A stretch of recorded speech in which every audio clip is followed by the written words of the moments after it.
இன்னொரு முக்கியமான விஷயத்தை பற்றி நான் சொல்லணும்னு நினைக்கிறேன். நிறைய இடங்களில் வந்து நிறைய பேர் இதை ஒரு விஷயத்த சொல்லுவாங்க. அதாவது சாப்பாடு வந்து வீணடிப்பாங்க இல்லையா? சாப்பாடை வந்து வீணாக்கக்கூடாது அப்படின்னு நம்ம பெரியவங்க சொல்லுவாங்க. ஏன்னா ஒவ்வொரு மணி அரிசியும் வந்து விவசாயங்களுடைய உழைப்பில் இருந்து உருவானது இல்லையா? நம்ம அப்பா சம்பாதிக்கிறது, அம்மா சம்பாதிக்கிறது எல்லாம் செகண்டரி தான். என்ன சம்பாதிச்சாலும் காசு கொடுத்தாலும் என்ன காசு கொடுத்தாலும் அரிசியை வந்து வாங்கிட முடியாது. இங்கே நிலத்தில் இறங்கி அதுக்கான உழைப்பும் அந்த தூக்கத்தையும் என்ன சொல்ற தூக்கத்தை, குடும்பத்தை, பசியை எல்லாத்தையும் தூக்கி போட்டுட்டு அந்த நிலத்து மேலே அந்த அளவுக்கு கண்ணும் கருத்துமா இருந்து அதை பாதுகாத்து நமக்கெல்லாம் அரிசி கொடுக்குற விவசாயிகளுடைய ஒவ்வொரு துளி வேர்வையும் தான் ஒவ்வொரு மணி அரிசியும் இல்லையா? ஸோ இந்த இடத்துல வந்து நம்ம சாப்பாடை வீணடிக்கக்கூடாதுன்னு சொல்லுவாங்க இல்லையா?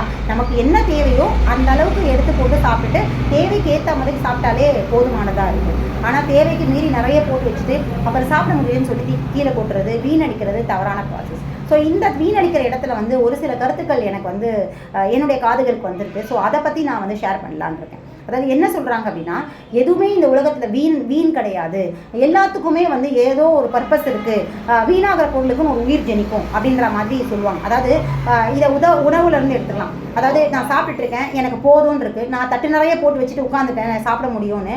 அப்போ தட்டு நிறைய சாப்பாடு இருக்குது, அதை நான் சாப்பிட்டு முடிச்சுவேன்ற ஒரு கான்ஃபிடென்ட்டில் போட்டுக்கிட்டேன்.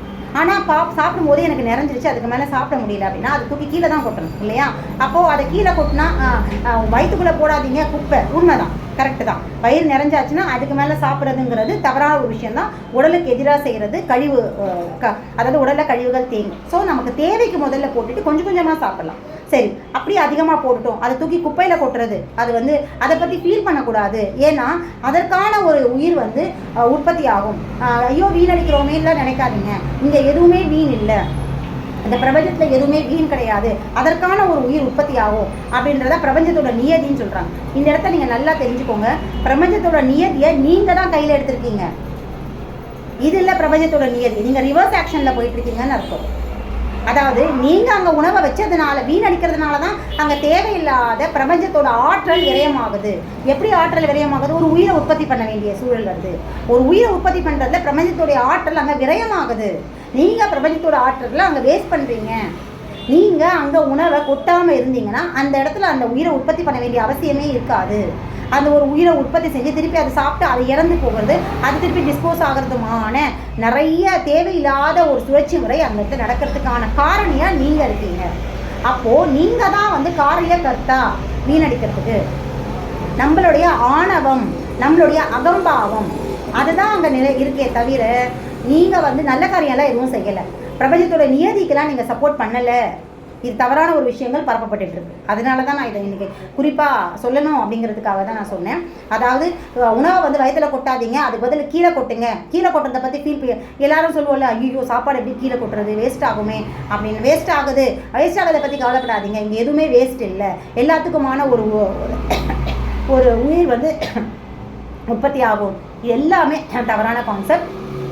பிரபஞ்சத்துடைய நியதிக்கு எதிராக இருக்கீங்க. நீங்கள் ஏன் விரயமாக்குறீங்க? நீங்கள் கொட்டுற உணவு வந்து அந்த விவசாயி அந்த உயிருக்காக அவன் உழைக்கலை, உங்களுக்காக உழைச்சி கொடுத்துருக்கான். உங்கள் மனிதனுக்காக அவன் உழைச்சி கொடுத்துருக்கான். எந்த உயிர் தேவையில்லை, தேவையில்லாத ஒரு படைப்பு தானே அது. அந்த உயிர் இப்போது இங்கே பிரபஞ்சத்தில் ஏற்கனவே நாய் உணவு இருக்குது அப்படின்னா அதுக்கு நம்ம உணவு வைக்கிறதுங்கிறது ஒரு அடிப்படையான மனிதாபிமானம். ஒரு உயிருக்கு நம்ம உணவு வைக்கிறது. இப்போ நீங்கள் உணவை வச்சு உயிரை உற்பத்தி பண்ணுறது அப்படிங்கிறது தேவையில்லாத ஒரு வேலை.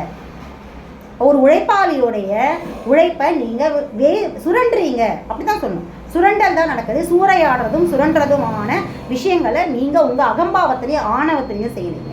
தேவைக்கு உணவை எடுத்துக்கோங்க, தேவையில்லாத கொட்டாதீங்க. உங்களுக்கு தேவையா எடுத்துக்கோங்க, தேவையில்லைன்னா இன்னொருத்தருக்கு கொடுக்கறதுக்கான ஒரு வாய்ப்பை ஏற்படுத்துங்க. அந்த மாதிரியான சூழலை குடும்பத்தில் உண்டாக்குங்க. இல்லையா அதை விட பெஸ்ட்டு, போடும்பொழுதே அளவை கம்மியாகவே போடுங்க. விரயமாக்காதீங்க, உணவை விரயமாக்காதீங்க. அந்த நீங்கள் விரயமாக்குற உணவுல இருந்து உயிர் உற்பத்தி ஆகும். ஏதோ உணவு சாப்பிட்டுக்கோ, ஏதோ ஒரு உயிர் சாப்பிட்டுக்கோன்னு நினைக்காதீங்க.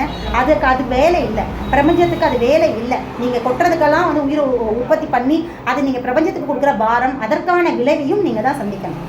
ஒவ்வொரு முறையும் நீங்கள் உணவை வேஸ்ட் ஆகுன்ற அகம்பாவத்தில் அதுக்கெல்லாம் உயிர் பிரபஞ்சம் உற்பத்தி பண்ணனா நீங்கள் பிரபஞ்சத்துக்கு வந்து எதிராக நடக்கிறீங்க. பிரபஞ்சத்தோட ஆற்றலை நீங்கள் எவ்வளோ விரயம் பண்ணுறீங்களோ அவ்வளவும் உங்களுக்கான ஆற்றல் விரயமாகும். ஏன்னா நம்ம என்ன செய்கிறோமோ, எதை விதைக்கிறோமோ அதை தானே அறுப்போம். நம்ம என்ன செயல் செய்கிறோமோ அதற்கான விளைவை நிச்சயமாக சந்திப்போம். அப்போ நீங்கள் பிரபஞ்சத்தோட ஆற்றலை விரயமாக்கும் பொழுது உங்களுக்கான ஆற்றலும் அங்கே விரயமாகும். தொடர்ந்து நாம் ஆக்க சுற்று எதிர்வினை சுற்றை பற்றி பார்க்கலாம்.